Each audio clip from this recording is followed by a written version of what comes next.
Fellas, say goodbye to Chuck Sherman the boy. I am now a man. I highly recommend you join the club. We are doing the wild thing all night. Acid house music. Hey, what's up, everybody? This is Sherm. Sherman, I cooked all this food. Is that all you gonna eat? General Sherman realized and understood the importance of house music. So, do you know anything about techno? No. Listen. Get it on. Yo, what's up, everybody? Welcome back to another brand new episode of Sherm in the Booth. Today is Wednesday, November 11th, 2020. This is episode 134 with my man, CLB. A name you want to remember because this guy is on fire. This Chicago All-Star is really hitting his stride, and it was such a blast sitting down with him and getting his full story. In this interview, guys, we discuss CLB's early inspirations and influences in music. This guy is a lover of all types of genres that he still uses for reference today in his productions. We, of course, talked about his journey as a producer. He's been stacking tracks since 2015, has continued to evolve over the years. We took a run-through of almost every track in his catalog and talked about where he was at mentally and creatively at various points in his music career. We got really deep on one of his favorite genres that he loves to produce as well, drum and bass. Now, drum and bass is one of the most highly recognized electronic genres on a worldwide scale, but in the United States, it still hasn't quite popped yet. CLB wants to be at the forefront of drum and bass in America, and I gotta tell you, he's doing a pretty damn good job so far. He just released a heater, moving forward with Formula, a drum and bass track on Space Yacht's new label. It is doing so well, and it's just so cool to see a track like that doing well in America. There is absolutely no doubt in my mind that the future is bright for this guy. He's been supported by names like Diplo, Dylan Francis, and Anna Luno, just to name a few. And I'm telling you, this drum and bass movement in the United States is going to be massive. And he is doing incredible things for the culture here as well. Cannot wait to see what the future holds for CLB. Such a great guy, too. It's the first time I met him in person, and we connected right away. Thank you so much for sharing your story with me, my man. It was truly an honor. But let's let the people hear it from themselves. So let's get into it right now. Without further ado, this is episode 134 with CLB.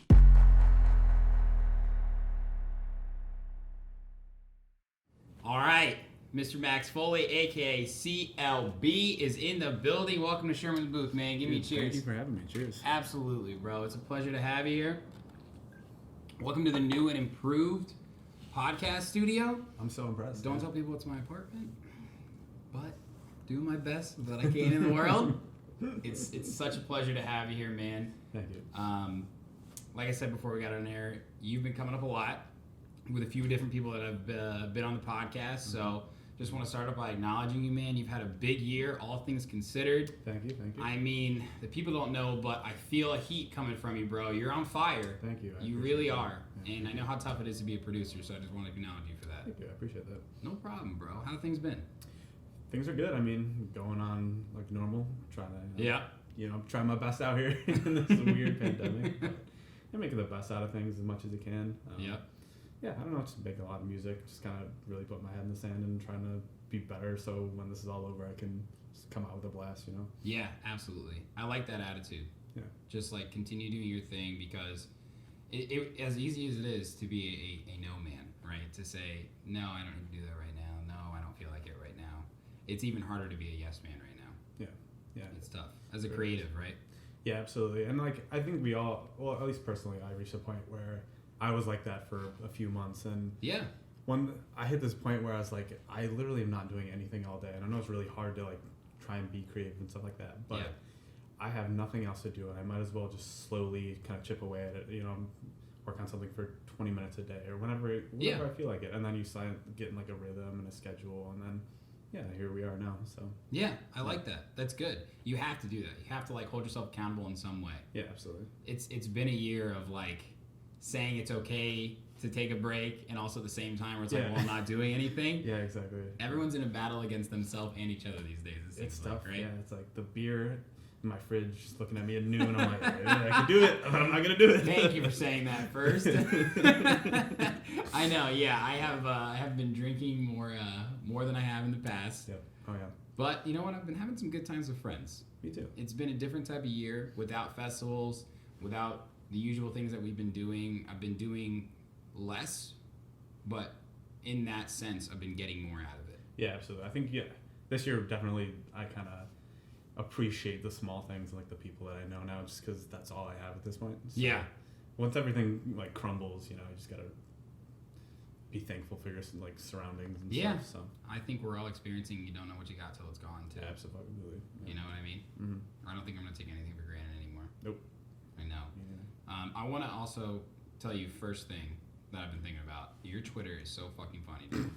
Thank you. That's You're just, so funny on Twitter.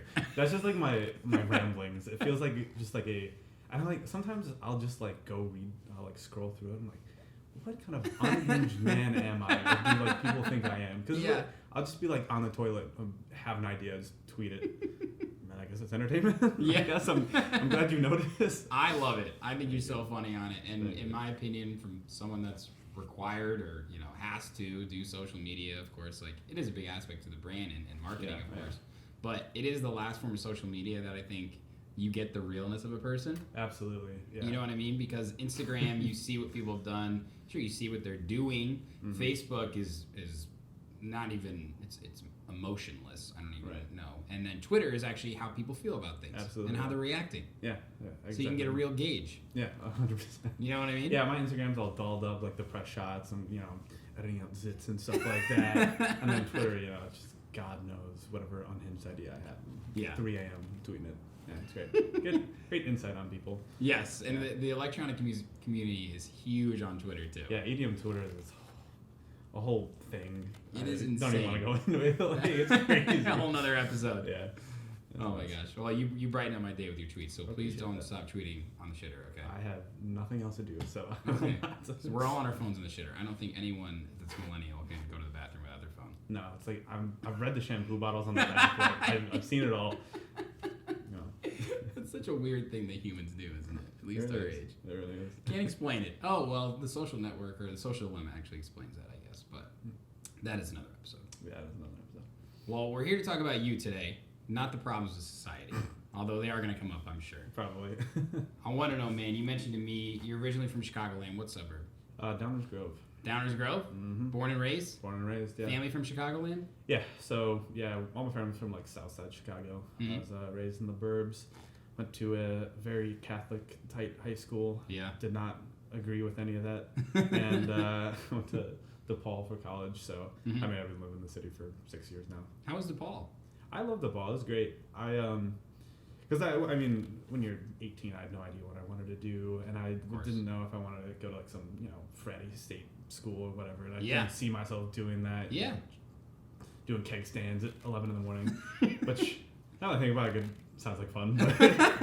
But it was nice. I kind of I like DePaul because I got to do city stuff. I felt more of like an independent person because I was I had to take the bus and the train and fight a homeless man on the red line and go get to class and stuff. I know what you mean. Yeah, so I liked DePaul a lot. It was I didn't really enjoy what I studied, but I got the piece of paper at the end of the day. It doesn't really matter. Yeah, so. man, dude, I'm right. I'm clearly not doing it. I know, right? Yeah. It's honestly, it's almost a rite of passage, like to just get that sense of responsibility as a person. Yeah, absolutely. And my cousin, he was born and raised in New York City. He was riding the train at 10 years old. And what you just said right there, it makes you who you are. Kind of dealing with those issues on your own. I went to Indiana University, man. Like, I didn't have a lot of hiccups in the beginning. You know what I mean? Sure, like being a college freshman, but I really respect like people that go to city schools because you're not just going to the school, you're going to the city. Absolutely. Yeah, exactly. You're going to school in the city. Like, yeah. The whole thing. Yeah. Did music come into your life then? Electronic music, or when did that get involved? That was when I was in high school. I think the first show I ever went to was Spring Awakening 2012. And All right. It was sick. Was that the first one? I think it was the second one. It might have been the first one at Soldier Field because I think they had something before that, like 2011. 2012 was it the? I think I went to that too. It was Skrillex. I think Deadmau5 was the other headliner. That was the first festival you went to? Yeah, that was my first like exposure to. That's a lot to handle. Yeah, it was a lot to handle. There's some really funny pictures if you deep dive on my Facebook from that. That's awesome though. Yeah, it was sick, and you know, it was.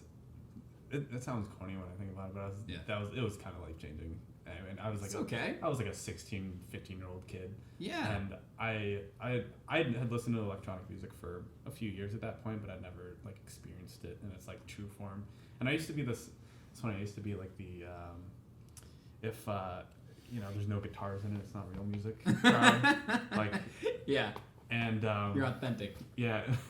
And then I heard like some weird 16-bit song on the UKF dubstep channel. I was like, okay, nope. I've been living a lie for years. Nice. So, yeah.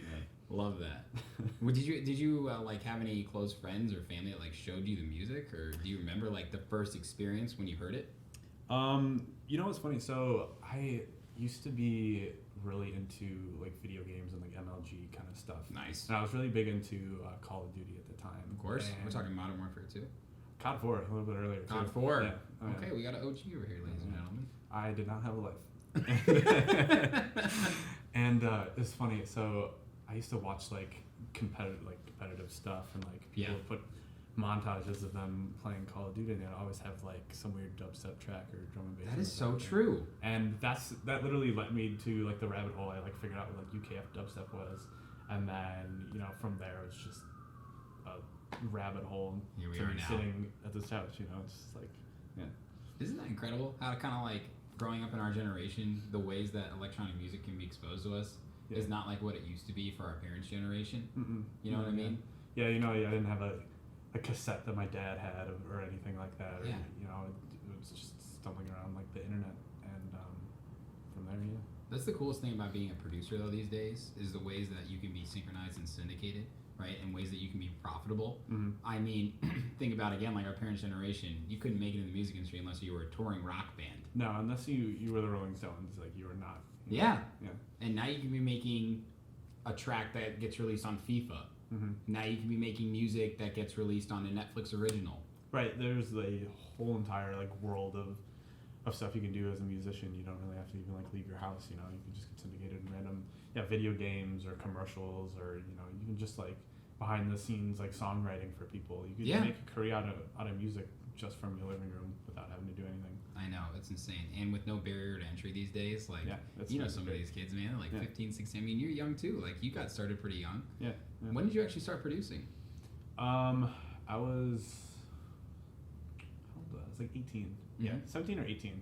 That's funny. So I, talking about like old video games, I was super into it, and I used to make my own. And then I was like a senior in high school, and I realized that like I was not very popular or anything in high school. And I realized that was not going to get me invited to parties. Sitting down and playing Call of Duty for years is not, you know, my social status is nothing. And I was like, I want to go to these like cool, like, you know, high school parties the movies talk about.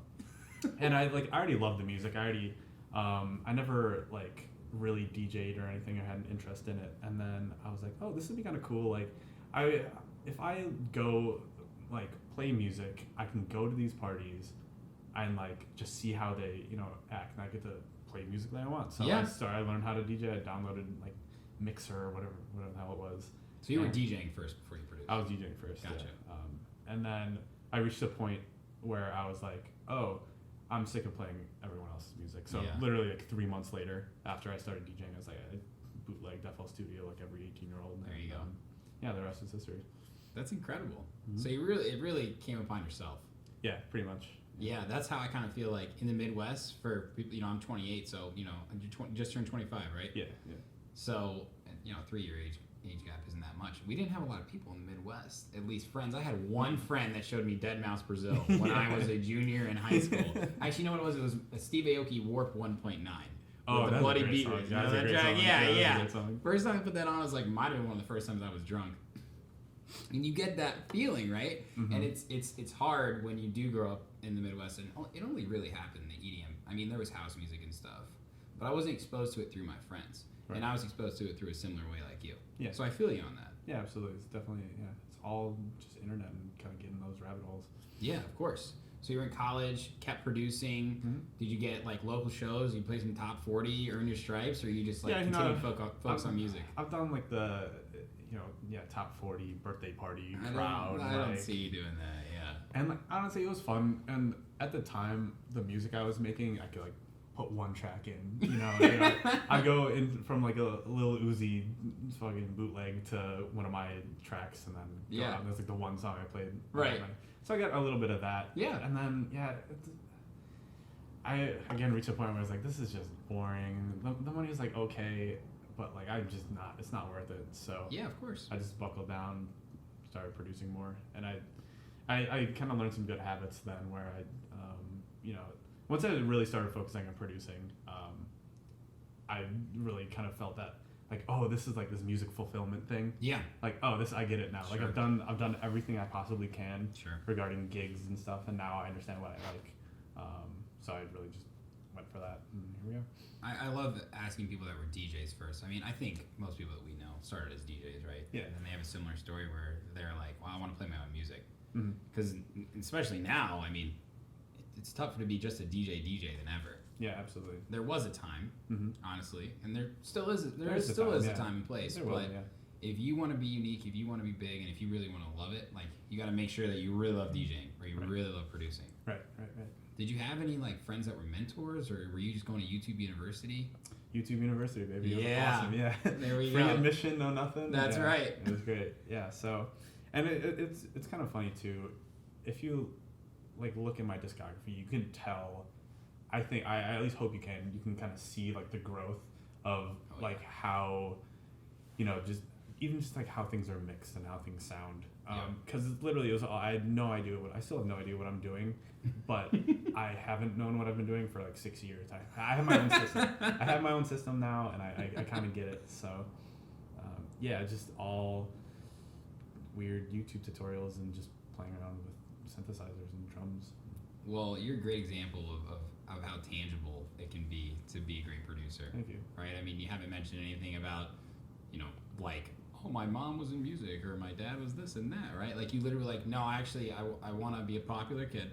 I want to DJ parties, and then you did that, and you're like, all right, well, I actually want to produce, right? Mm-hmm. And then that can be a thing. Yeah, no, like, it kind of, like, lit this weird creative artistic side of me that I didn't know existed. Yeah. And I was like, oh, it's really cool. This is like how I can actually, portray myself. And like, I'm not good at speaking or, really showing my emotions even really, but I was like, oh, I can do this through music. Like that's like this really fruitful, healthy way for me to, get myself out there and explain to people how I am. Just, that sounds so corny, but no, I love it.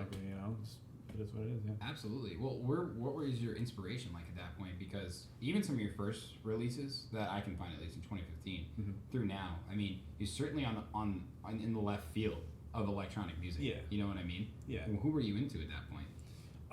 It was. I mean, even now, I've always been into like everything. Like I listen to everything. I still listen to the like trap bangers, hybrid trap that comes out now. And I listen to everything, and I've always been like that.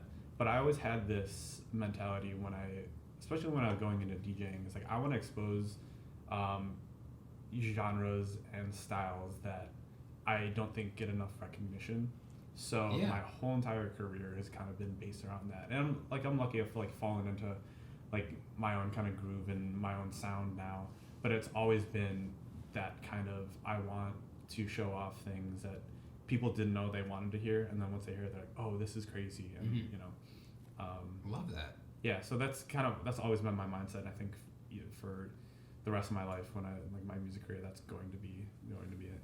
I love that, and kind of what you just said is this motto that I bring up and that I think about all the time, and it's that nothing is truly original. Yeah. Ideas come from other ideas, and that's kind of how you fall into where you're at now, right? Oh, yeah. All these different influences, all these different types of music, all these different types of producers, all these different experiences you've had live. Yeah, they all play a part. Yeah, I don't even think of myself as like a musician. I feel like a collage artist because like all of my ideas, they obviously come from me, but I have those ideas because 3 years ago, subconsciously, I really like the way this one lead sounded in this Dutch house track, and then I apply that to like this drum and bass song I'm working on, and it's just like I'm taking all these different parts and influences and just kind of mashing them together for this final product.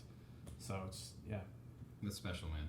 No, thank you. Well, you've had quite a sonic journey. We're gonna run through it, okay? Oh, dude, I can't wait. I guarantee I'm not gonna remember half of these anyway. Dude, I gotta tell you, you've released a lot of fucking music. Yeah, there's some horrible music too, but I thought they were all unique, and this good. is my favorite part of the podcast, man, is talking to someone who has been releasing music for 5 years now. I mean, the first track that I could find was 2015. Your story starts with Back It Up. Oh my god. Yeah, I go deep, bro. I told you this is not 60 minutes, but it kind of is. Back It Up, bro, on Derp Supera Records. Oh my god. We've got like so many influences, and this was do. so cool. This was your first track because it was almost a breakbeat house track. Yeah, I was like really into booty stuff. Yeah. Can you tell by the name of the track? It was. It's been so long since I've heard booty music. That's exactly what it was. Yeah, and I was like, that's when I was like really into breaks and like Jersey club kind of stuff. I like vocal chops, but I wanted to keep it kind of weird breakbeaty. And I actually like 2 weeks ago I stumbled upon that track. I hadn't heard it in years, and it was quite the nostalgia trip hearing that one. You know what, man? Like, it's part of your journey. Yeah. Oh yeah. There are so many artists that don't want to show the beginning stages because it's not quality. Yeah. But I fucking love the artists that do. Of course, someone we all know is Jaws, right? This guy has every single track he's ever released up on his SoundCloud. Yeah, absolutely. Yeah. No shame. Yeah, not at all.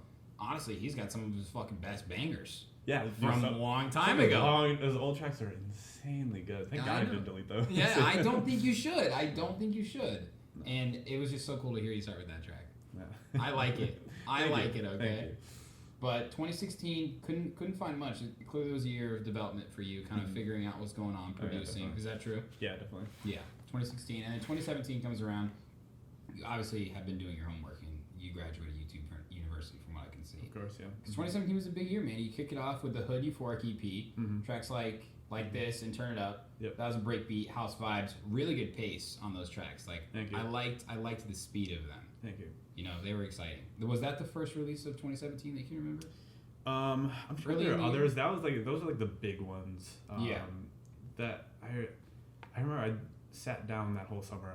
It took me so long to write those, and I like released them on my birthday. I had like a little 20 people party in my crummy basement to celebrate the release of that. That's awesome. Yeah, no, it was a great time. Those tracks actually do mean a lot to me, even though like they do not sound very well polished or anything like that. But it's funny. Like the longer you produce, and like I said, this is the 134th episode, so I've interviewed a lot of guys. Where I can hear their mixing get better. Yeah. You know what I mean? As like, and I want to ask you, of course, about your production process, but I could tell already, of course, just from 2015 and hearing tracks like Yellow with Smokey Illusion. Oh yeah. And or Ilson, how do you say? Smokey Ilson, yeah. Smokey Ilson. Yeah. And that's like your most popular track on Spotify too, isn't it? Yeah, that one blew up. What happened? I have no idea. It's dope. I remember that song, I had a final at DePaul the next day, and I did not study at all. And I got the stems from him, and I was like, I'm not studying for this shit. Yeah, that's awesome. And I'm pretty sure I got like a C+ on the final, which is good. But yeah, that one just out of left field just blew up. I think like David Guetta played it. I was like, what the hell is happening? This is like some weird simulation. You had a fucking final the next day. Yeah, and I was like, what the hell is going? Like, I was super happy. I was genuinely confused though. 2017 was a special time in electronic music, specifically for SoundCloud, right? So I dug through your SoundCloud today.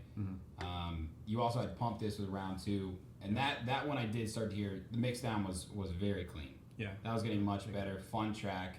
But you had 90s Baby. 9TS. Oh, yeah. Yeah. I think it's a Red Light bootleg, yeah.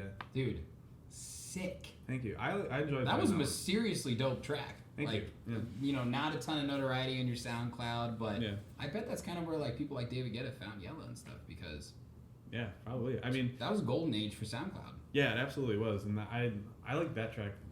I was really into those big boomy 808s, but yes, and like the reason I have a bunch of break stuff is like I realize like I love this house tempo, but I want that like chest hitting bass, and I like that 90s baby track because that's literally all it is. A hi hat. It's cool, man. And vocal and an 808. Takes me back. But one of my favorite tracks of yours is Underground, which actually premiered on Hyper House, as you know, with Anna Mono. Yeah. For those that don't know, she had a wildly successful, and she's one of the most famous DJs in the world. Show on Apple, and dude, the breakbeat drop on that was like I think I actually heard her play that one time. Really? I honestly do, because when I hadn't heard it in a while, and I was like, oh shit, this sounds like Anna Leno, right? So like, yeah. I mean, I feel like probably it's really special when big DJs play your music, of course, right? Right. But I think it's so cool that she played it. 110%. Because she's very unique, like what you said earlier. Right, and she her playing.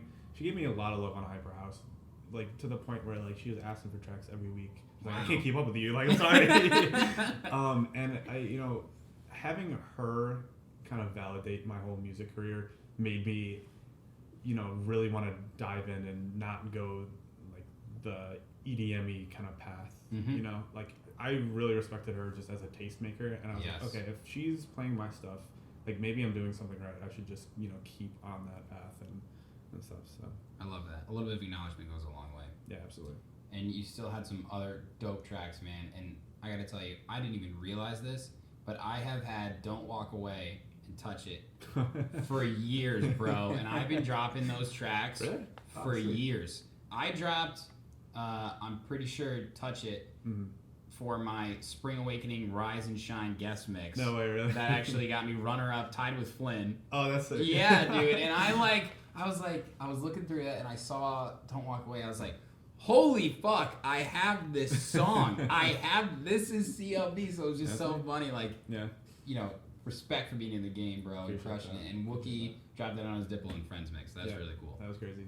I remember I was another one of those things where I was like driving, and I like had to pull over. It's like, oh my god, Wookie's playing my shit on the radio. Dude, that's huge. Yeah, that's awesome, man. So 2017 was a huge year for you, right? Yeah, absolutely. 2018, you're really only just getting started though. Batman comes out, very special sound. You get some night bass vibes going on. 2018, you were on your CLB direction. Yeah. But you took a right, took a left, got off the exit, got a burger, got back on, maybe got in the other lane. Literally, you know what I mean? Yeah, you nailed it. Yeah, literally, that's exactly what it was. Yeah, 2018 was like where I was kind of getting like the technical stuff down, like the sound design was kind of coming together and everything like that. And I was like, oh, I can make these cool sounds, and I was super into night basses. Everyone was. Yeah, of course. I was like, yeah, screw it, I'll just make some house, and people really enjoyed it, and I like that. Even to this day, like some of the tracks from 2018, I still play out because I enjoy them, and hopefully they still stand up. But yeah, 2018 was definitely like the house baseline year. Yeah, for sure. It was really cool. Like even compared to 2017, right? Like you're a producer who isn't afraid to release something that might not be on brand. Yeah. You know what I mean?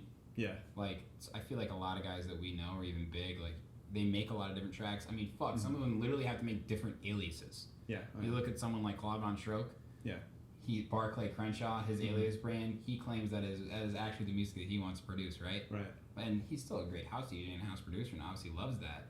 But he's gotten stuck in the Claude Von Stroke brand. Right. Yeah. That's what I like. Don't like. No artist wants to get pigeonholed. So yeah. That's why that's why some of the reasons I don't delete any of the stuff off my SoundCloud. I'm like, I'm just gonna put this here, and like, if people enjoy it, that's what really all that matters. You know, I'm just kind of doing my own thing, and like, I'm very grateful for everyone that listens to me. But at the end of the day, like, it's my personal artistic project. So I kind of just gonna do whatever the hell I want. Oh, yeah, and you know, whatever. I love that, man. Thank you. You kept it going with Loy Loy Notch remix, dude. That's a fucking banger. Thank you. That's actually. I think that was the track where I go, God damn, and my girlfriend goes, who are you interviewing tonight? I had not heard that one. You had a dope remix for Code's Bump, released on Psycho Disco. It also brought Come Through, a very unique wobble bass. I start to hear you get your UK bass and a little bit of drum and bass coming in there with that UK vocal. Yep. Oh yeah. That's why I said earlier, I was like, you could live in London, man. Cause absolutely good. I'd love to. I love that, man. So at this point, you're seeing a ton of support and success, were you kind of figuring like, yeah, like this is happening, you know, Anna no, like Wookie, like all this shit, like it's coming together. Right. It was coming together. That was like, you know, I mean, I'd been doing it for, you know, 4 or 5 years at that point. Right. Whatever. And that, I was just like looking at my track record. I was like, okay, like I clearly am onto something. Yeah. So I just kind of said this a million times already, but just put my head in the sand and do more. And that's what kind of like this year has been about too. Yeah. So I love that, man. Well, 2019 was another big year too. You had an awesome collab EP with Andy P titled Need a Rhythm on House Line. Wow, my boy, yeah, I love Andy. He's one of my favorite house cats to work with because like we both kind of we love the same kind of styles and house and stuff like that. So working with him is super easy. He'll, you know, if he has a idea he's stuck on, he'll send it to me. I'm like, oh, immediately I know how to finish it. Yeah, the track's done in a day. Dude, and it was so cool because it was almost like a mashup. Like that track to me was like a perfectly in-key mashup of your style and his style. Yeah, I checked absolutely. out his music too. Yeah, absolutely. And I was like, damn, like sometimes collabs, maybe it leans a little one way or the other. Right.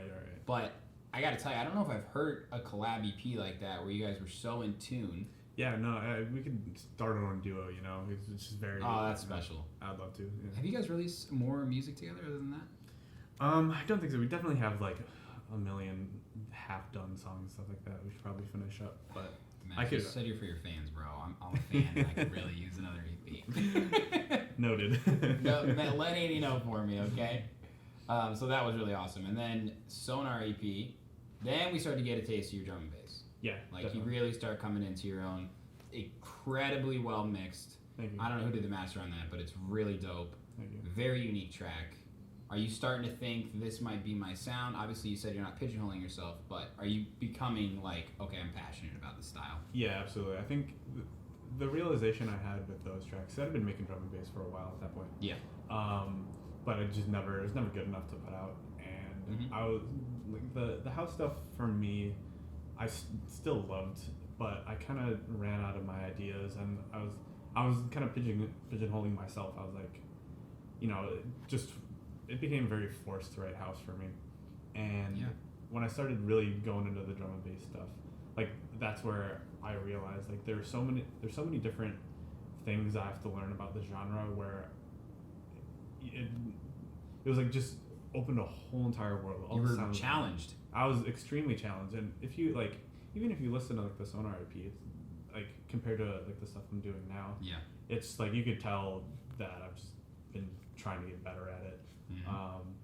And you know, it's exciting too because I'm at this point with the drum and bass stuff where I could see myself doing it for like 5 more years. Like there's just so many different things you can do with it, whereas with house stuff, you know, you're stuck to the 4/4 and the clap and the hats, and there's only so much you could do in between that. And so once I was like, oh, okay, like this bass music essentially kind of thing, you could do whatever, you could slow it down, speed it up, have the drums wherever you want, and I was like, that's the coolest shit I've ever heard of.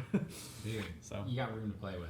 A lot of absolutely. It's some of your drum and bass tracks too, like I can tell, I don't want to assume your style, but I can tell you kind of start with the percussion and then you just leave room for this bass that you create. It's all about building up the anticipation, and then once the drums are rolling and you can have the most simple bass line, it'll just like hit you in the chest and knock you out. I love that, man. That's awesome.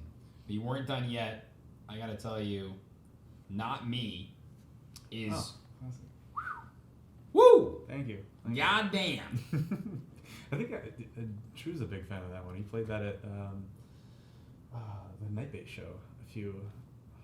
God, it wasn't a few months ago. It was last year, but. Oh, when AC Slater came in and he played? Yeah. Damn, I might have heard that then because I got there for his set. Oh, so it's funny. That was the first time I heard it on like a system. I was like the mom from Mean Girls with my camera. I was like, oh my god, this is my song. Isn't that so cool though? Yeah, it was cool. Yeah. Shout out to you, man. Shout out to him. That's awesome, bro. So, 2019, big year. You know, 2015 to 2019. I mean, you could have ended a career there, bro. So much success. 2020, you clearly, like you said, been sticking your head in the sand, and I really like that saying too, because that's what you're doing, bro. You're hustling and like you're working hard, and it's just you challenging yourself. And it's really cool actually that you said that style of music, drum and bass, challenged you as a producer. Because I gotta tell you, man, you could have had success with any of these other genres. I mean, you were doing great. I mean, obviously the ass music, would have been a short-lived career. But I mean, the night bass is still a wildly popular style these days. There's even been sub-labels created off, or subsidiaries of night bass. Right. What is it about drum and bass? Like, if you go a little bit deeper before we talk about this year, because that's kind of where you're at right now with productions. What is it about it that you love so much? I think there's a lot of things. What's interesting, so like I used to be like super into dubstep, and just, I love just loud, ignorant bass noises in my face. And as I'm getting older, like after I still love just bass heavy, gross music. Yeah. Like I will make fun of rhythm all day, but I do enjoy rhythm. Like, I've been to a few rhythm shows that have been an absolute blast. And the thing, and that's what like with the drum and bass, as I've gotten older, I don't really have, it sounds dumb, I don't really have the energy to go like headbang anywhere or anything like that. And the thing with the drum and bass, literally, I get that like really gross sound design, but I'm just bobbing my head. I'm getting old. My knees hurt. I'm 25. Yeah. I got lower back pain. Can't do the 4-day festivals anymore. The neck breaker 4-day festivals, right? No, I could not. Like, I would leave in a fucking stretcher if I went to Lost Lands. Like, I would die. Yeah. And so that was one big thing. I think people like my age are starting to recognize it because they, you love that really heavy bass stuff, but you just can't keep doing rhythm kind of stuff for a while. Maybe that's just me, but I agree. And then I don't know. It's simple, but it's something super fresh that not a lot of people are doing out here.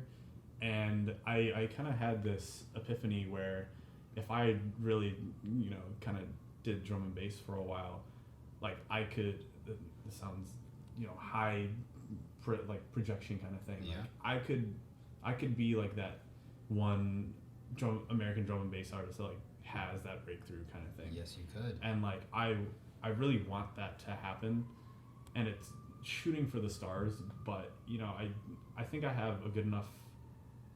I hope I have a good enough idea of how to kind of. I want American people to like ease into it. If if you play drum and bass to a bunch of people now, they're gonna get like confused. So I kind of want to like you gotta. You have to kind of find a balancing act between bringing new old bass heads in or whatever, and then still replicating and being truthful to the actual drum and bass sound. So it's gonna be a very interesting path, and I have no idea how the hell I'm gonna do it, but like I just know I want to do it. So we'll see. Max, that is your path. Like that's the thing. It is the path. Yeah. I love that. And you said a few different things there that rung a bell for me. One, yes. Our generation loves this music, but some of us are getting tired of going and headbanging in this harder shit. Right. I think that's why house has been able to make a really big, swift move over this particularly big room. That's why big room went down the drain. Right. And that's why also like tropical can only do so well at festivals, right? Because we do want to move, but not too much. Right, exactly. So we can't do this headbanging shit. Right. But we do want to go to shows. Right. Yeah. And drum and bass, I love drum and bass, so I feel you on this. You do need to ease people in. Yeah, absolutely. You do. Yeah, like, no, you cannot come. Common population is not ready for that shit. Right. Like I think if I had one goal for next year, it would be like I want to be like closing a tour as drum and bass. Like there's not like I don't want to cool. be. I want to be on like I don't know like a Never Say Die tour or something like that. Yeah. And then after all the crazy shit goes down and people just want to groove out, I'll just close it out. After Company or somebody plays. Yes. And then that's how you kind of plant the seed, and then in a few years things will start to hopefully people will start to kind of open up to it. But and like I don't know, I've always had an appreciation for just like underground music, as we've talked about, and like that excites me. Yeah. It's like there's so much bubbling underground in drum and bass right now. There is. And I could stay up all night just think about it. Like it makes me so excited. So many good producers that are kind of getting in their ways and really perfecting their craft, which in a few years, like I genuinely think that it's going to become a thing. I love that, man. There are going to be house and drum and bass festivals for sure. Yeah, they do go hand in hand. I'm like, you want to go to Dirty Bird, Jay Ward is going to close out with a... Dude, yeah, that's the thing. Mm-hmm. Is, like we kind of brought up, there are a lot of house DJs And even, it's even on a bigger scale. You got people like David Guetta and Alesso that now are playing house and tech house on the main stage at Ultra. Yeah, right. Because they can't do that shit anymore either, bro. You know what I mean? Like, those guys want to play drum and bass too. I have to listen to Titanium one more time. I know. But it's true because on the inside, like, to me, just talking to you right now, like, on the inside, like, are passionate about this music. Yeah. And it's developed. And now you know that, like, whether you have success or not on a large or small scale, you are passionate about this. And you're finding true fans that are going to follow you. Yeah, no, it's crazy. I legitimately have, like, a little group of fans that have followed me since 2015. It's amazing. And I've gotten to know them, like, hit them up on Instagram all the time, come to my shows. They're just, like, they're not even my fans, they're just friends that, we just I love that, man. along the music journey with, so. Incredible. Well, here we are in 2020. At this point, you're a very well-known name in electronic music. I don't care if you think you're not, you are. The trend continues with some awesome releases, man. Can't Fly with Patrick. My boy. Remix, right? Yep. That's really fun drum and bass song there, and it's an upbeat vibe, which I think is what you talked about. You can do multiple things with drum and bass. Yeah, absolutely. So, like, that one, for example, I remember I heard, so it was a remix of his song that I actually did with him, so it's like he did kind of like a VIP thing on it. Right. And I heard the original, I was like, this is sick. I want to make some, drinking a pina colada, got like a bad bitch next to me on the beach, that kind of vibe. Yeah. And, it came together really quickly, and I think we kind of nailed that vibe. Yeah. And then, you listen to another thing I make, it's like the most tear out, gross thing. You know? But I made it, it's still the same genre, but you could do so many different things with it. I love it, dude. Very cool track. You had a very, very special song with Doc Z, Spliff, which has done very well for you overall. Really, really cool sound design in that one, man. Thank you. Like, it's clear at this point with Spliff, like, that you have really explored a lot of different styles of producing. Where was the inspiration for that one? Like, because that was even like, that was deep left field. Yeah, no, that's probably one of the weirdest tracks I've ever put out. To be honest, I don't think I can play it like at some, at a bar or anything like that. But that one was, so there's this guy named Doc Z who's somewhere in the UK, and I've just been a fan of his music, and it just started in Instagram DMs. Hey, like, I love your stuff. I've been playing it out on, like, guest mixes and stuff like that. Let's just try making a track. And he sent me the drums were all him, and it was crazy. So I just added the basses, a vocal, and again, it came together very quickly. And I love it. Yeah, Punks was interested in it. They put it out. Very, very, very sick. Thank you. It was a vibe, man. And then, of course, Sirens comes out on Sign Clash. Let's talk about that track, man, because that was the first track for Imprint. You mentioned before we went on there, you just had all these tracks stacked up. It's been a weird year. How long did you have that track ready until you were like, I'm just going to make a label and release it on there? That one, I think that one is actually relatively new. I think I finished it in, like, April. And it came out, 3 months later, which is actually pretty good for a record label. When you're the boss, you can make it happen that quick. Yeah, that one, I there's a soft spot for me in that track. That one came together really quickly. That's kind of where I got the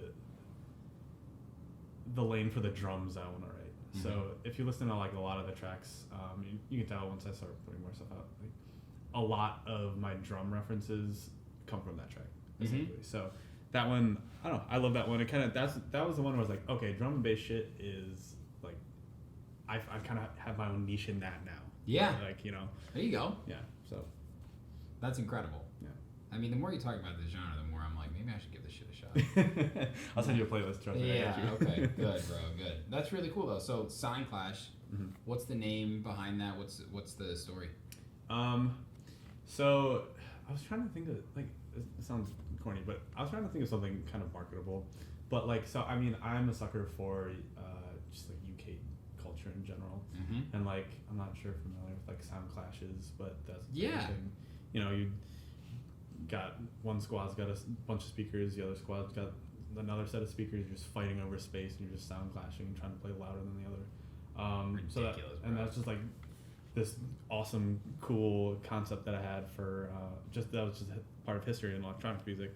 And then I was like, I'm trying to think of what can I put with Clash, And I was like producing, and I saw a little sine wave. I was like, oh, there you go. That's it. There you go.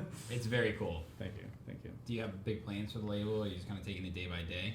So right now it's gonna be just kind of an imprint for myself to put tracks out, just my own.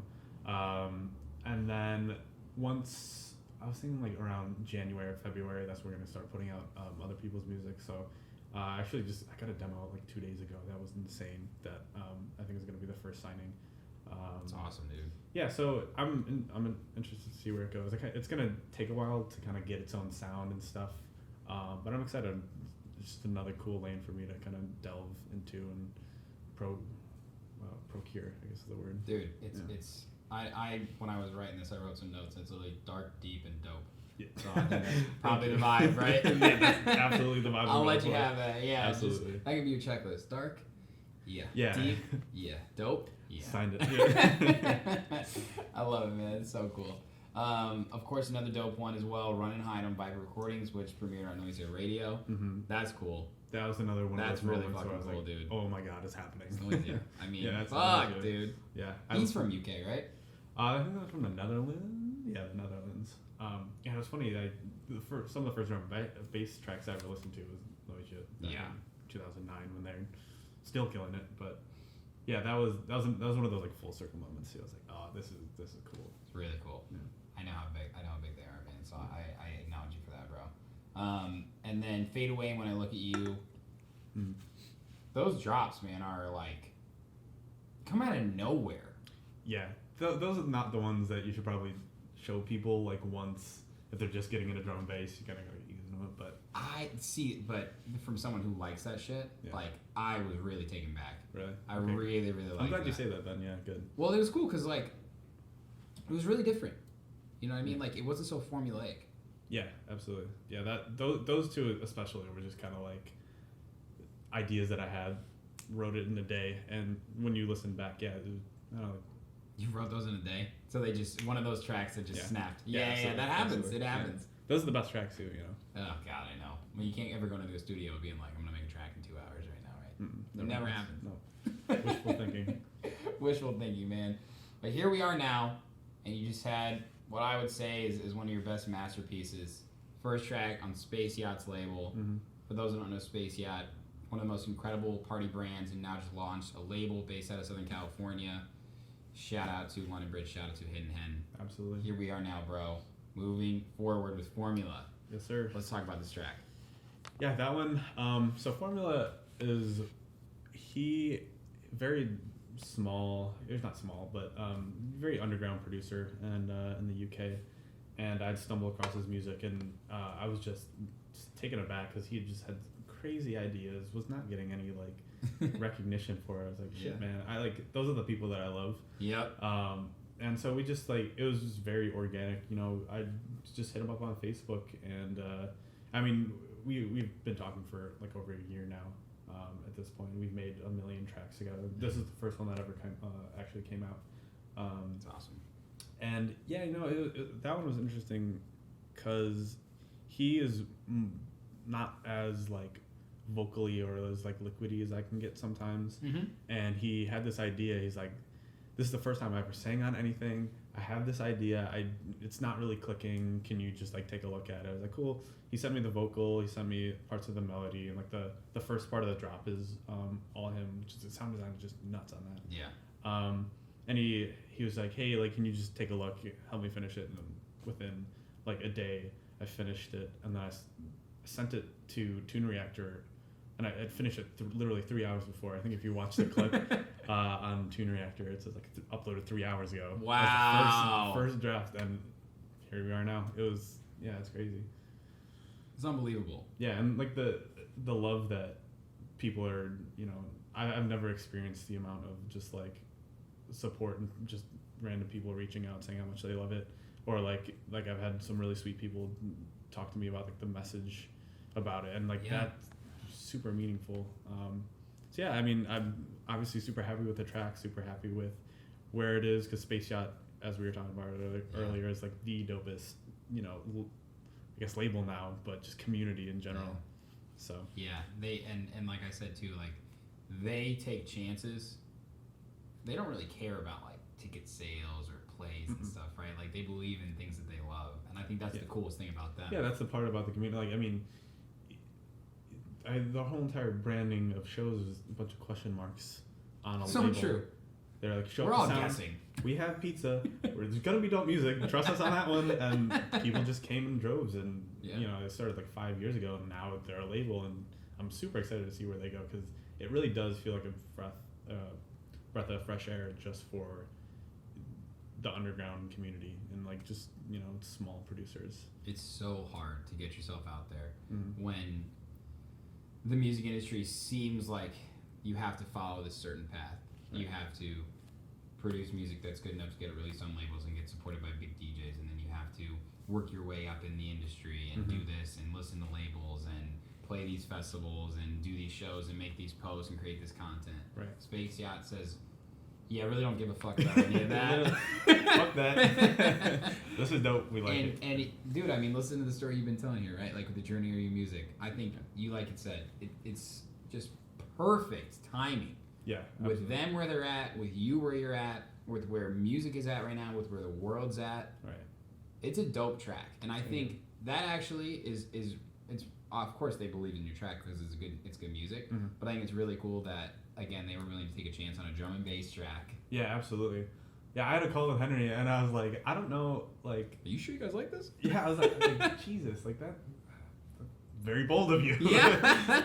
and he's like, yeah, I mean, just them being kind of like, yeah, it's dope, we like it. I think it'll do well. Here we are, you know.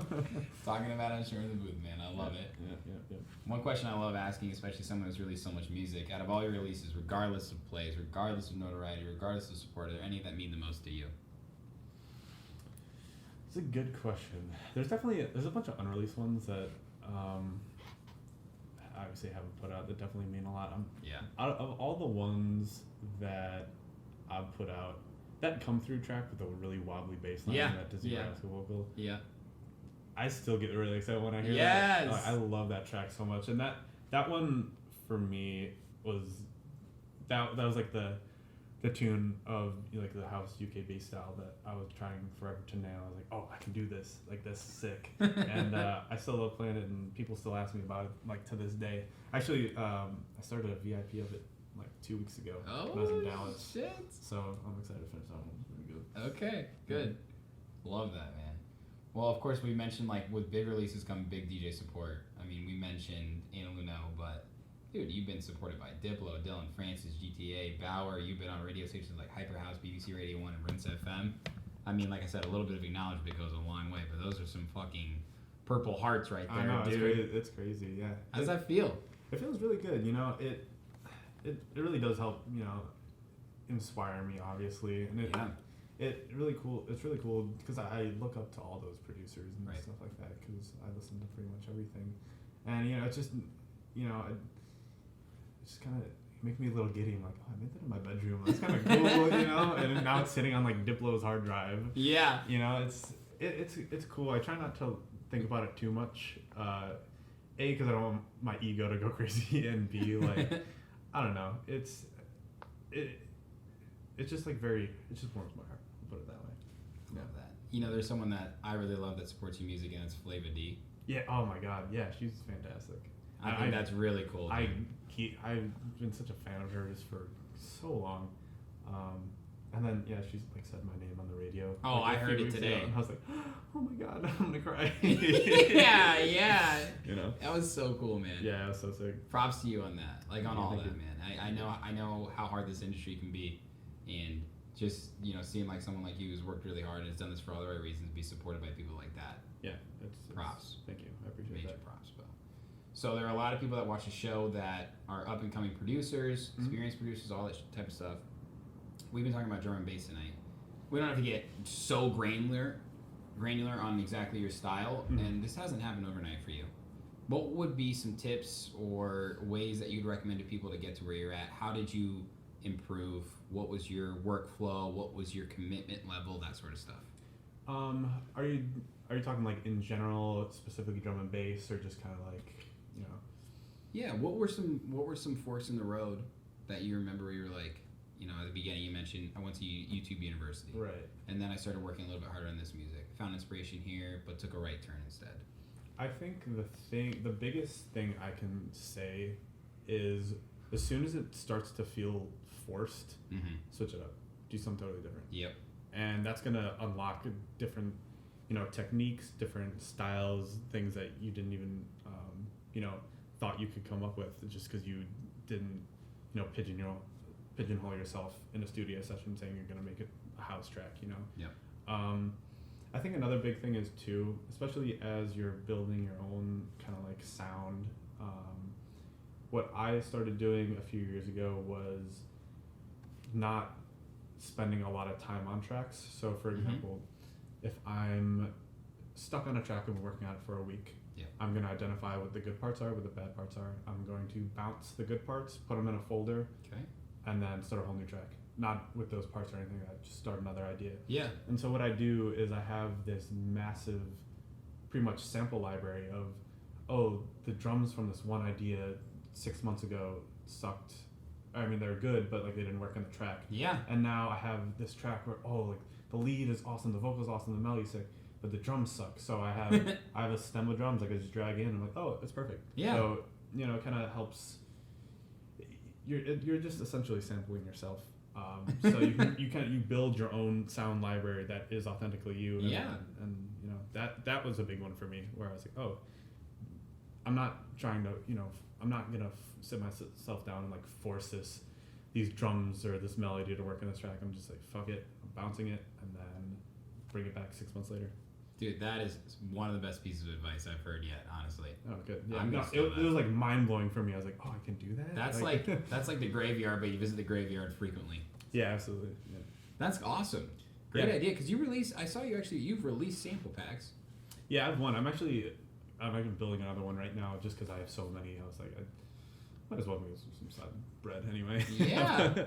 And it's like it's just a bunch of ideas that were good but just didn't work at the time, and now they're good song starters or just can help finish up a track.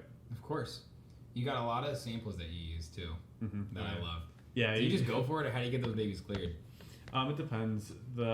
So a lot of pretty much all the stuff that's on SoundCloud is like cannot clear the samples. And it sucks because I know SoundCloud's dying and I'm like, dude, it's killed itself. Yeah, it just imploded. And to this day I'm gonna be a SoundCloud stan. Same. Until I die. I'm right there with you. So a little part of me is kind of sad. But yeah, it all depends. If I have management deal with it, which is nice at this point. But and I definitely don't recommend this at all. When I was definitely like starting, I didn't give a shit. I was like, oh, and I mean the music has like 300 plays now, and some crazy record label is not gonna snipe you for it or anything. Right. Definitely don't recommend doing that, but I definitely did it for a while, and now I do like the path of re-recording vocals or whatever. But it was definitely a little outlawish. Yeah, in the day. You're a badass. Yeah, Watch out. Don't tell them. Like Warner Brothers about that, but fucking Warner, bro. Seriously, I remember the first time I got a strike on SoundCloud. Like knew about the strikes, but I was like fearless. Yeah, no. And then you're like, the whole world gets crushed. I'm like, whoa, God. And you go through. Oh my God, there's a Rihanna vocal for 2 seconds in this one track. Oh, yeah, just like, I had a main page that I still use kind of like for releasing it, and I was releasing my podcast episodes on there. I got 2 strikes, like right after another 8 months after I had released these. Like I literally did my favorite rap songs of the 2000s or something. Yeah. 8 months later, it was both Kanye West songs. Fucking Kanye West. I did easy. not vote for you, Kanye West, by the way. All right. Sorry. Love you. Love that you love Chicago, but come on, man. Watch, he's gonna find this video. Yeah, he's the type of guy that would. Yeah. Man, that guy Sherman the Booth, he's fucked. All right. Anyway, I'm off my high horse here, but it happened right away, and I had to make a new SoundCloud page. And yeah, it's crazy because in 2017, when you were releasing a lot of these tracks on SoundCloud, 90s Baby and Yella, that found a lot of traction. That's when SoundCloud was almost like it was limitless. Yeah, absolutely. It had such a bright future. 2018, 2019 rolls around. can't do DJ mixes on there anymore. People are getting strikes. Yeah, that's crazy. They're changing all their shit now, right? And now Spotify's the main medium for artists. Yeah, that's I didn't talk about this when we were talking about the label, but another thing was like I definitely don't have a big enough presence on Spotify, and It's tough. You have to put stuff on It's a label. social media platform, if you ask me, man. It kind of is. You know, there's so many weird moving parts to it. It's tough. It really is. It's tough. And it's like, it's the main consumer market, right? It's how music listeners listen to music. Of course, Absolutely. Apple is, I think it's 50 million to 250 million. Apple to Spotify. Yeah. YouTube is the biggest social media market, though. Yeah. Oh, absolutely. You and I know that, yeah, right? Absolutely. And it's substantially bigger than everything else. Mm-hmm. But the problem is Spotify is how a lot of promoters and agents and everybody, right? Like, they check your Instagram and they check your Spotify. Yep. Yeah. Right? And both have their own fucking ploys behind them, man. I know, it's it's crazy, ridiculous. yeah. Getting on playlists, getting verified, like all this stuff, right? Yeah, it's crazy. You know, I mean, I miss the days where I'd finish a song, upload it on SoundCloud, you know, I'd have 20,000 plays Yep. After 2 weeks. Yep. And now it's like I have this awesome idea. If I'm not paying $1,000 for promo, it's gonna get 30 listens. Literally. God damn it! We put our heart and soul into this shit. Yeah, I know. And the man takes it away from us. Yeah, it sucks. But you know, you figure out what you can. You do it, or you don't. And Yeah. I don't know. That's why I'm interested to see where, you know, if anything overtakes Spotify, if there's any other good lanes. If you know, please tell me. I will. I got you. Oh, God. I got you, bro. You know, of course, this has been a tough year for the music industry. Yeah. Everybody's been put on the bench. That's kind of how I've been thinking about it, right? But in my opinion, there is a coach that's watching who's working in the off season. Mm. How have you been keeping busy? How have you been staying creative without knowing your music, which is best enjoyed, I'm sure you would agree, on a speaker system on live shows? You know, it's weird. I hated the idea of not, you know, being able to listen to it on big systems and stuff like that. Yeah. And I said, fuck it. I have my headphones. I have roommates. Mm-hmm. I can't use like my monitors or anything like that. You do this all on your headphones? All on my headphones. Jeez. And I go test it in my mom's like minivan. That's it. Like there's no $1,000 studios that I go to. I have my like ATX like 50s that I had for 10 years. And I just crank it out in there. And you know, it does it. I'm not gonna sugarcoat it. It is very, you know, depressing. It sometimes even. It's like damn, like, and it's hard to stay creative when all you do is just have your headphones on for 8 hours a day. Your ears get fatigued. You're tired and stuff like that. Yeah. Then, you know, once I hit that point where I was like, shit, this sucks. Take a 3-day break and I try it again on the next, you know, when I can. And it's just, you know, I'm trying really hard to get into good habits. So after quarantine's over, I'll still have good creative habits. Yeah. Because now is the best time just to do it all and, you know, fail a bunch and stuff because no one's watching. You know, I just figure it out. And then so hopefully when quarantine is over, you know, I'd come out a million times better as a producer and just like as a creative artist, I guess. Yeah, no, I love that. I mean, you gotta keep pushing on. Yeah. You have to keep trying to, you know, I guess challenging yourself. Yeah. And, you know, it's funny too. The idea of working out pains me. But so like in quarantine, I've just been working out a bunch, and I didn't realize like how much that just helped. Just like my mental state in general, but creatively, it definitely helps. You know, I'll be out on a run listening to like a mix, and I'm like, oh, this is sick. A little idea will pop up, and then I'll come home from my run and just sit in, you know, FL Studio for an hour. And I'm like, oh, cool. That's an idea for the day. Dude, that's when I feel most inspired too. That's why I'm really sad about winter. I love running over here in Grant Park next to the lake. Just go on a run, listen to a mix. Yeah. I just come back and I'm like, you feel refreshed. There is something just about that natural energy. Absolutely. Yeah, I got my first runner's out high recently, and I was like, wow, this is amazing. I want to keep doing this. Yeah. That's awesome. Well, I mean, it's like we talked about, you and I both have day jobs that start early, so we're used to running on fucking caffeine, dude. Oh, yeah, I'm still cripplingly addicted to caffeine. Cripplingly. Like, all different types of caffeine. I'm like, coffee in the morning, but if I drink a vitamin water energy in the afternoon, it's not the same. No, it's so bad. I have to cut myself off at like 1:30 because I'll stay up all night. Yeah. And I'm the kind of person where I will have like a whole pot just in the morning while I'm just like going through my Outlook emails, and then I'm like, why am I having a panic attack at 11:30 in the morning? It's like, oh, it's like shit. You're probably fucking like sometimes if I drink too much coffee in the morning, I just start sweating. I'm like, you know what? I'm at home. I'm taking my fucking shirt off. I'm opening the and then you're in your door. apartment, like, Jesus. Yeah, I know. I'm walking around. I'm like standing on my balcony with no shirt. And I'm like, God You did this damn, to is this yourself, meth? dude. Yeah. Yeah. I know. Caffeine is intense. It is a drug. Yeah, absolutely. I'm glad we share that. Well, it's been awesome to see how much success you've had this year, man, and now hearing your journey all the way through today. No surprises, man. You're someone that is grinded, and you're someone that really is making this industry what it should be, and that's filled with people who love it for the right reasons. Yeah, I think, that's why it's funny we haven't met before, because all of our mutuals are the same way. Yeah. And now talking to you for, hour and a half, I'm like, yeah, you're about it too, Dude, I'm about it, bro. Yeah, and it's important, and I appreciate the kind words. No, this has been such a pleasure, and again, like, I'm a huge fan. I love it. Thank you. And my favorite part about this podcast is that I get to hang out with people that I admire. Yeah, absolutely. And I got mad respect for you, bro. Thank you. Keep doing your thing. Do we have anything else coming up that I can know about? Maybe you tell me off camera, or anything you tell the people? Yeah. So I have a new single coming out next month. I don't have the actual date, but it's gonna be probably late September on Sign Clash. November. Yeah. Oh, did I say this? I know it. I don't know if it's September or October or November. It's 2040 right now. You know, it's funny. We could have said September, and I would have been like, yeah, it's September. Oh yeah, right. Sounds good. Yes, late November. I definitely have a single November. coming out. Yeah, just a solo one that I'm pretty stoked on. That's about it. Haven't really like live streams, but I'm sure they'll pop up every now and then. Yeah, just taking it easy. CLB, keep making music, bro. Thank you. I appreciate that. This has been such a pleasure. Thank you for having me. This is amazing, by the way. You're in the booth. I'm in the booth. We got the succulents, got the white gloves. Yeah. What more can I Thanks for ask for? complimenting my succulent. That really means a lot. I think I'm gonna go with Henrietta. That's pretty. I can see it. It's a girl, Yeah.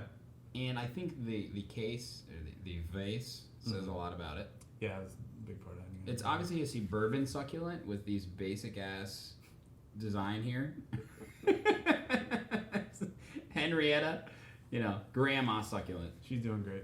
Love you, Henrietta. I'm so glad you could be part of this interview today. Do you have any questions? I can't ask him that. It's a PG show. It's a PG show. All right, my man. Thank you so much. I appreciate it, brother. I appreciate it.